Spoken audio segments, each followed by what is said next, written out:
되게 카페에서 만나 뵙는 농지오케이 윤세입니다. 오늘은 역시나 지난주 월요일에 올렸던 미쳐가는 부동산 시장에서 살아가는 투자법이다 해가지고 어, 말씀을 드리려고 합니다. 사실 뭐 부동산이 미쳤다. 예. 언제까지 이럴 것이라고 보는가 하는 이 부동산 시장뿐이 아니라 경제 또 앞으로의 전망 이런 것들에 대해서는 사실상 그 전망을 한다는 자체가 무의미하다고 합니다.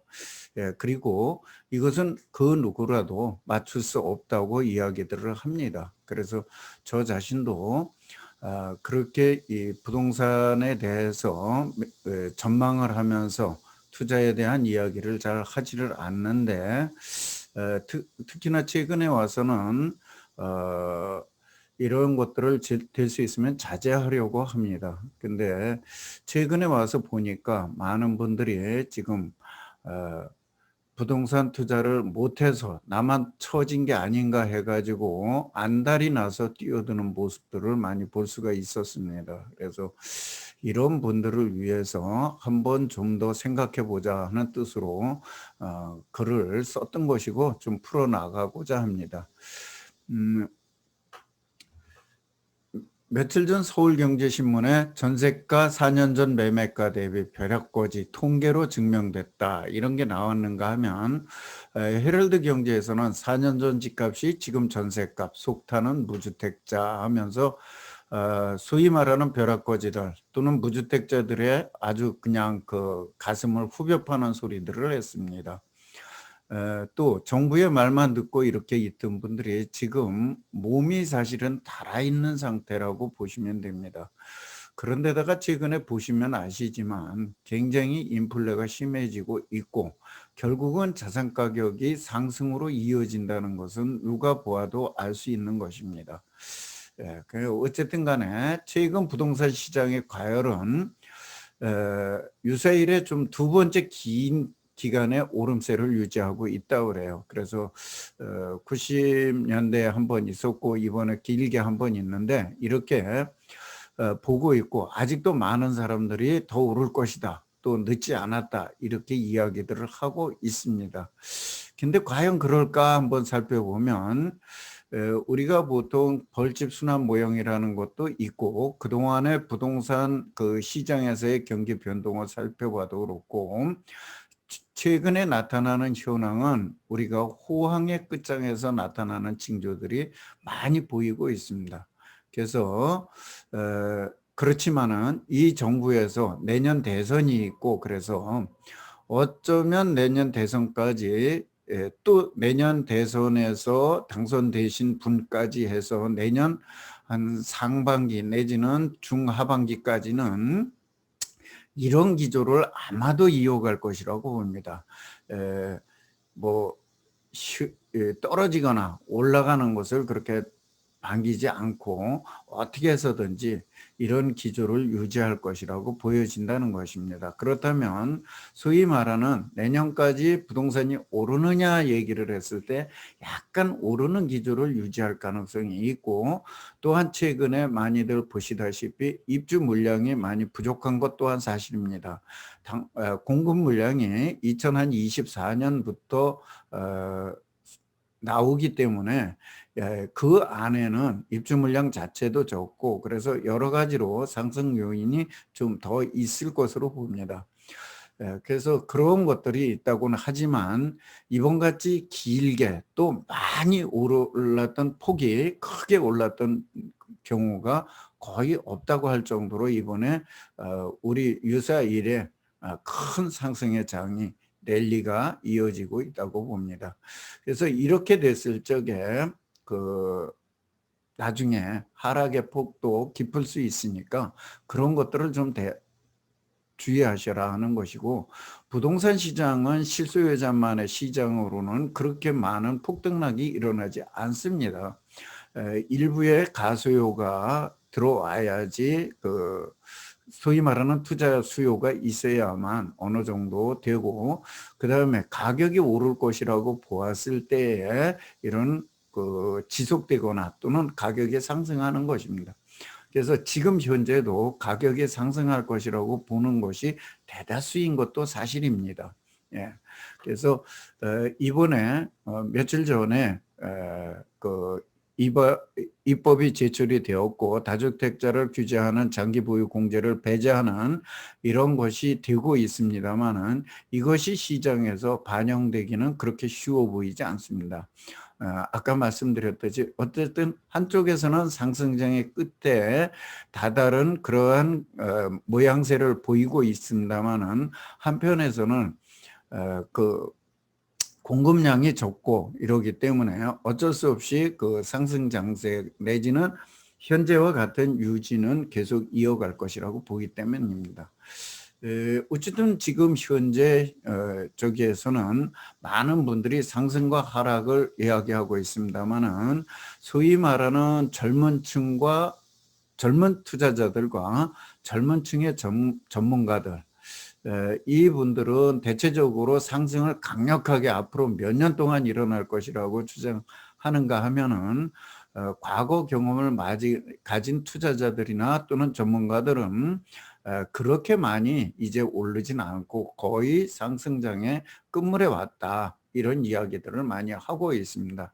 그래서 이 지금 혼재되어 있는 이런 시장이고 시장 자체가 사실은 미쳐버렸고 정부 자체가 정책을 미치게 만들었고 또 시장에서는 그거를 그대로 받아들여서 다 같이 미쳐 돌아가는 판입니다. 어느 누구 하나 지금 정신을 차릴 수 없게 만들어주는 그런 상황이라고 보시면 되겠습니다. 그래서 결국은 2, 3년 후에 그 결과가 우리들에게 말해줄 것이라고 봅니다. 지난 그 이야기를 한번 해보려고 그럽니다. 지난 금융위기 때였던 것 같습니다. 그때 제가 과한 욕심을 부리고 2008년도에 투자를 해서 물론 단기 투자를 하기로 했어요. 그렇게 마음을 먹고 들어갔는데 바로 매수자가 나타났고 제가 원하는 가격을 주겠다 그랬는데 오히려 더 불러도 사겠다고 그러는 거예요. 그래서 그거를 팔지 못했다가 지난 그 하락장 긴 그 침체장에서 팔지도 못하고 이자를 부담하고 그러면서 저는 간신히 버텼습니다. 그러나 그때 당시에 제 주변에도 그렇고 여러 번 주위에도 많이 있었을 겁니다. 그때 당시에 과한 투자를 했다가 빚달미에 올라서 고생을 하신 분들도 있고 돌아가신 분들도 있고 또 파산을 해서 아예 폐인이 된 사람들도 우리 주변에는 너무나 많습니다. 지금이 오히려 그럴 수 있는 그런 유혹에 빠질 수 있는 또 지금이 아니면 더 이상 못한다고 얘기하는 여기에 유혹에 빠져서 투자할 수 있는 시기이기 때문에 제가 과거의 제 경험을 가지고도 말씀을 드리는 것입니다. 그래서 이렇게 부동산을 무리하게 구입해서 했다가 어려운 일을 당하는 것들을 봤었고 또 이때 당시만 해도 제가 부동산 투자 시장에 뛰어들었던 것은 한 10년 남짓한 10년 정도 되는 미천한 경험 때문에 그랬다고 보여집니다. 지금 같으면 그런 오판을 하지 않을 것입니다. 근데 그때만 해도 아직 경험이 미천해서 이런 일을 벌리지 않았었나 싶고 지금은 제가 주변에도 그 흐름을 타는 것 물론 남들이 보기에는 굉장히 빠른 시기에 이야기를 할 수 있습니다. 그러나 실제 부동산이라고 그러는 것은 그렇게 처분이 쉽지 않은 것이기 때문에 그 이야기를 하려고 합니다. 그래서 2013년 그 회복기에 그 이후에 투자하신 분들이 지금까지 호황장세만 누려왔습니다. 아까 말씀드렸지만 2013년 이후 회복하면서부터 2015년, 16년을 지나면서 19년, 20년을 기점으로 해서 초호황 장세를 이룬 것입니다. 그래서 이러한 분들이 앞으로도 계속 오를 것이라고 보는데 절대 시장은 그렇지 않다. 지금 바깥에 폭염이 쏟아지고 있고 한여름입니다. 이 여름이 오래 갈 것 같습니까? 아닙니다. 앞으로 4, 5일이 있으면 입추가 다가오고 거기서 앞으로 20여일이 있으면 처서라는 절기가 옵니다. 처서라는 절기는 모든 그 나무 식물에 물이 올라가는 것이 멈추는 시기가 됩니다. 더 이상의 성장을 하지 않는다는 것이에요. 이와 마찬가지로 모든 일에는 때가 있다는 걸 반드시 기억을 하시라는 겁니다. 그 다음에 부동산의 하나의 특성이 주식처럼 사서 내일 팔 수도 있는 물건이 거의 아닙니다. 또 하나 주식은 언제라도 저가에라도 내놓으면 팔립니다. 그러나 부동산 시장은 내려가기 시작하면 저가 아니라 급급매로 내놓아도 팔리지 않는 것이 부동산 시장입니다. 그래서 어떻게 보면 더더군다나 대출을 받아서 했다 그러면 불과 며칠 몇 개월 사이에 완전히 마이너스가 나는 투자를 하게 되는 경우가 많이 있습니다. 부동산에서는. 그래서 여러분들이 계속 오른다고 얘기하지만 실질적으로 우리가 98년도에 잠깐 왔었고 2009년도부터 2012년도 사이에 하락폭이 왔었습니다. 지금 서울에 그 많은 아파트, 또 서울의 수도권에 그 많은 땅들이 뭐 전국이다 그랬습니다만은 여기만 한다고 그래도 적어도 30% 이상 폭락을 했었습니다. 여러분이 30% 폭락하면 얼마 안 되는 것 같지만 뒤에서 한번 보여드리도록 하겠습니다. 절대 그렇지 않습니다. 그래서 이런 것들이 있다 하는 것. 다만 우리가 부동산은 우상향을 합니다. 길게 보면 과거 조선시대, 고려시대에서부터 지금까지 우상향을 해왔습니다. 그리고 일부 지표로만 보면 아래에서처럼 이렇게 지표로만 보면 거의 하락한 시기가 없는 것 같이 계속 우상향을 합니다. 그러나 실제에서는 오르고 내리는 것들이 많이 있다. 그런 거를 보셔라 그런 얘기고, 여기도 보면 꺾이는 게 별로 없어 보입니다. 여기에서 보면 별로 없어 보이지만은 실제 이 떨어질 때의 폭은 개별적으로 굉장히 많다. 이건 전국적 통계를 가지고 보니까 별로 아닌 것 같이 숨겨져서 보이지만은 실제 여러분이 살고 있는 아파트를 가지고 한 20년, 30년의 그래프를 한번 그려보십시오. 어떻게 변했는지. 땅도 마찬가지입니다. 그래서 이런 것들을 한번 보시면서 지금은 어떻게 투자할지를 한번 생각해 보자. 그래. 부동산 투자는 왜 했느냐? 내가 사용하기 위해서, 내가 활용하기 위해서 이렇게 실수요자가 하는 것은 어느 정도 시기가 없어도 됩니다. 그러나 가수요 또는 투자를 위해서 하는 그런 것이라 그러면 어느 정도의 시기가 조금 오르고 내리는 시기에 이렇게 하는 것이 좋겠다 하는 것이고, 지금은 정부에서 공급 대책을 마구 쏟아냈습니다. 적어도 앞으로 3년 후, 4년 후 정도서부터는 그야말로 맞다나 폭탄 공급이 쏟아집니다. 폭탄 공급이 쏟아지게 되고 여러분들이 늘 얘기하는 인구가 줄고 가구는 늘어난다고 그래요. 무한정 늘어날까요? 이 가구도 그렇지 않습니다. 가구도 이제 앞으로 5, 6년 후 뭐 10여 년 이내에 더 이상 늘어나지 않게 될 것입니다. 그래서 이런 것들도 한번 보시고 염두에 두셔라. 그 다음에 일반적으로 고점 논란 버블 우려가 나온다고 그러면 마지막 상승장이라고 보시면 됩니다. 더 올라갈 것이다. 물론 올라갑니다. 아직은 더 올라갑니다. 오늘이 가장 쌉니다. 더 오른다는 것입니다. 아니라는 얘기 제가 안 해요. 다만 지금 샀을 적에 팔 수 있느냐? 이번 장에서 팔 수 있느냐예요. 팔 수 있나요? 거의 99% 지금 사시는 분이라면 이번 고점장에서 팔고 나오시기가 이익을 더더나 보고 팔고 나오시기는 거의 불가능할 것입니다. 요즘 단기 세율이 높기도 하지만 그것이 아니라 하더라도 별로 수익을 내기가 쉽지 않습니다. 지금은.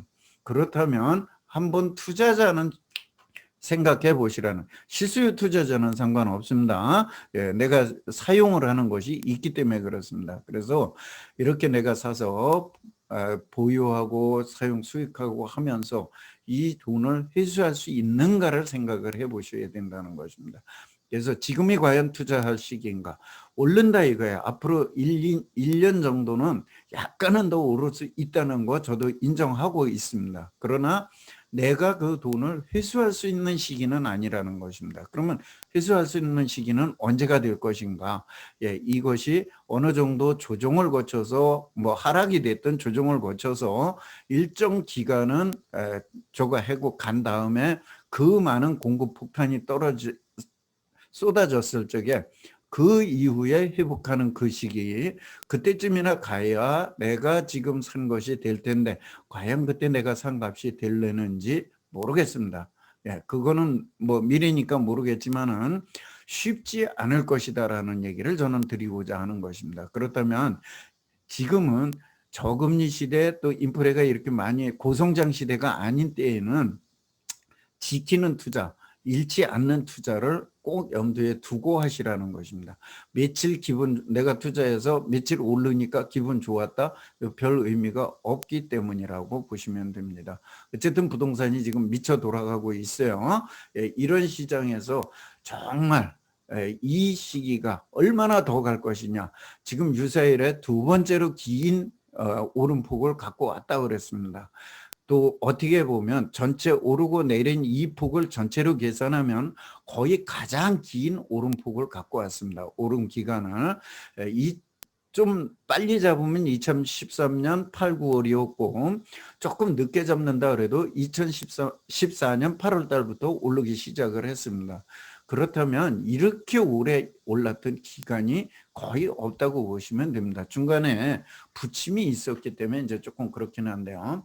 예, 그래서 수도권의 부동산 시장에 지난번 2008년도를 얘기하는 겁니다. 대략 30에서 40% 정도 떨어졌었습니다. 아파트, 뭐 이 토지 이런 거. 개중에는 5, 60%까지 떨어진 것도 있었어요. 그래 그거가 아니라 그냥 대부분이라고 얘기를 일반적으로.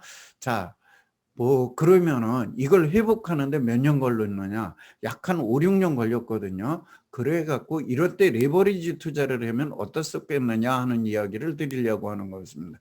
이거 제가 강의 자료로 쓰는 것이고 제가 앞에서 이야기를 했습니다. 그때 당시에 투자를 했다가 힘이 들었었다는 얘기를 했는데 그걸 설명을 드리기 위해서 제가 강의용이니까 내 자본 10억 갖고 대출 10억 가지고 투자했을 때, 자, 잘 돼서 올랐을 때 50%가 우리가 상승해 왔다 그러면 회수금이 30억이 되겠죠. 20억을 투자했으니까 50% 올랐으니까 30억이 되면 자기 자본으로 얘기하면 이자를 빼고 나면 90% 정도 수익률이 나옵니다. 100%가 상승했다고 그러면 약 40억 정도가 되고 190% 정도의 수익률이 나옵니다. 지금 아마 아파트를 하신 분 중에 아파트는 과거 저점에서 지금까지 거의 100% 정도 상승한 곳이 많이 있습니다. 적어도 80% 정도는 대부분 상승을 7, 80%는 했기 때문에 지금 현재 100% 이상의 수익률을 낸 것이 굉장히 많습니다. 그래서 너무나 들떠 있는 거예요. 다들. 근데 한번 보시자 그런 얘기예요. 자, 25%만 하라 그러면 어떻게 되는지 보겠습니다. 25%가 하라 그러면 마이너스 5억이 나옵니다. 네, 마이너스 5억. 여기는 10억 대출에 대한 이자를 계산해서 놓습니다. 예, 그럼 마이너스 5억이 나옵니다. 그러면 마이너스가 몇 프로 나오나요? 예, 10억 투자했으니까 내 자금으로 하면 예, 이렇게 나는 겁니다. 그 다음에 이 50%가 만약에 폭락을 한다 그러면 10억 마이너스 10억이 되고 예, 내 회수율은 마이너스 110%. 예, 내 돈까지 싹 날아가고 없는 것이 되는 거죠. 내 돈까지 싹 날아가고 없는 게. 예, 그래서 주의를 하시라는 겁니다. 예.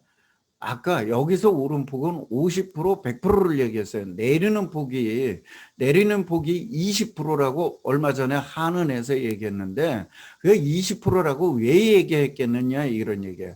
자기 자본을 50%나 또는 60% 정도 가지고 했다 그러면 거의 제로가 되는 것입니다. 그러니까 자기 자본만 회수할 수 있는 정도, 예, 수익률이 없는 정도로 내려가는 거예요. 20% 내려갔는데. 예. 그래서 이런 것들을 보시고서 한번 따져보시라는 거예요. 마이너스가 난다는 것이 그렇게 간단한 이야기가 아닙니다. 마이너스 60% 이렇게 되는 거예요. 그래서 이런 것들이 지금 오른 데에서 다시 내려왔을 때 얘기를 하면 그렇다는 얘기예요. 그래서 이게 쉬운 얘기가 아니에요. 그래서 이런 것들을 보시면서 다시 한번 이거는 자기 본인들이 맞게끔 한번 시뮬레이션을 해보시고 이렇게 해보시면 오름폭이 지금 100% 우리 집이 올랐다. 그러면 100%가 내려야 제로가 되는 것이 아니라는 것만 아시면 되고, 어쨌든 간에 지금 내가 투자를 해서 들어갈 때, 특히나 레버리지를 동원해서 들어갔을 때 조금만 가격이 밀려버리면 오르지 않아도 나에게는 큰 손해가 나고 잘못된 내가 가지고 있는 원금 전체가 다 날아갈 수 있다는 걸 명심하시기 바랍니다. 그리고 이번 기회에 지금 들어가서 1, 2년 안에 이거를 팔아서 내가 회수할 수 있다고 보느냐? 쉽지 않다는 것입니다. 앞으로 오름폭 그렇게 크지는 않습니다. 예, 그리고 어쩌면은 이번 겨울을 기점으로 해서 내년 대선 때문에 어떻게 붙잡을지는 모르겠습니다. 또 내년 초반기에 대선에 당선되신 분이 얼마나 우리 국민들을 위해서 이걸 붙잡아 줄지는 모르겠습니다. 그분들에 따라서 달라지는 변수가 굉장히 많기 때문에 뭐라고 할 수 없지만은, 그렇지 않다면 지금 좀 내려가야 되는 상황이 왔다, 모든 것은. 그래서 이런 것들로 한번 보고서 대비를 하셔라. 그래서 지금 투자를 했을 때 내가 샀을 적에 팔아서 내가 돈을 회수할 수 있는 그러한 기간이 없다. 그런 여력이 없다. 그렇다면 오히려 지금은 차라리 공부를 좀 하시고 있다가 그렇게 조정을 받는 침체기가 돌아왔을 때 내가 투자를 할 수 있는 그런 여력을 준비를 하셔라. 특히나 공부를 하셔라, 그런 얘기예요. 지금 그 쏟아붓는 그거를 남들이 하는 거를 배 아파서 하고 이러는 화풀이를 공부에다가 좀 쏟아부으셔서 준비를 하시라는 거예요. 그러면서 자금을 좀 잘 축적을 하시고, 그리고 요즘에 재테크 뭐 많이 나오잖아요. 그래서 재테크가 어떻게 됐든지 간에 저는 지금의 재테크 잃지 않는 투자를 앞으로는 하셔야 될 겁니다. 저금리 시대에서는. 고성장 시대에서는 단순간에 돈을 벌 수 있는 기회도 많았겠지만은 지금 저금리 시대에서는 그런 시대가 점점 없어지고 있다는 거 염두에 두시고, 다시 한번 얘기지만 제가 이렇게 말씀을 드렸다 그래서 제 말이 맞는 건 아닙니다.